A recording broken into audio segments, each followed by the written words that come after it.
Hello, everybody. I'm Brian Harder along with Brock Sperling. Welcome to the Lexington High School Game of the Week. Lexington in Ashland to take on the Arrows. Ashland out to a 4-8 start, only 2-6 in the OCC.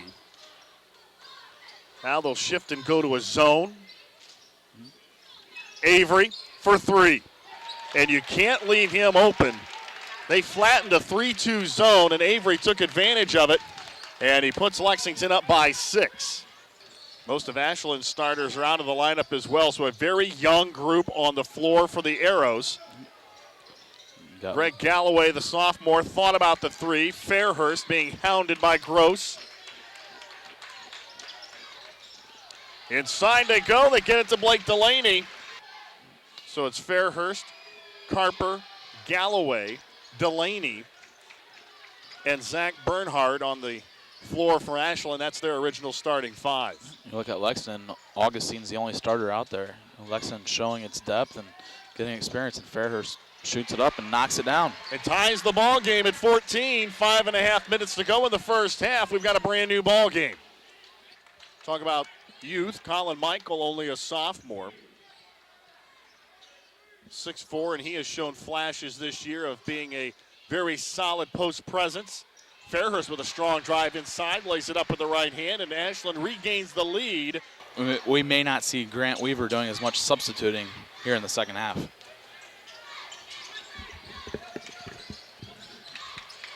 Jason Guth out of the double team. Up and under, puts it up and in. And Jason Guth continues really, Brock, to put this team on his shoulders. So Ashland will start with the lead and the ball here in the fourth quarter.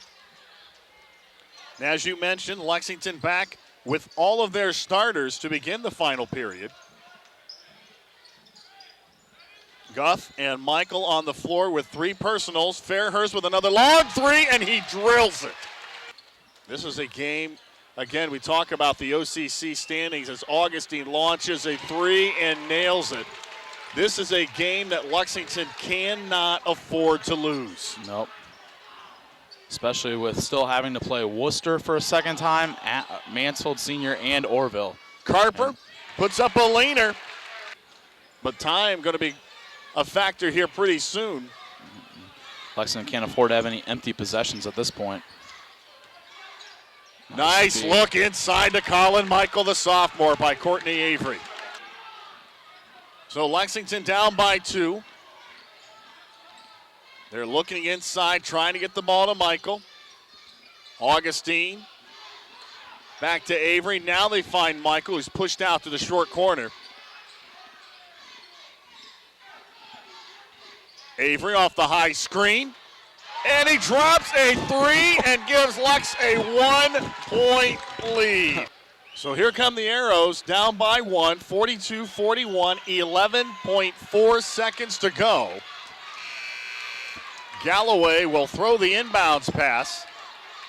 Fairhurst is set up, and he's going to pop out and get the basketball. So here's Fairhurst with 10 seconds to go.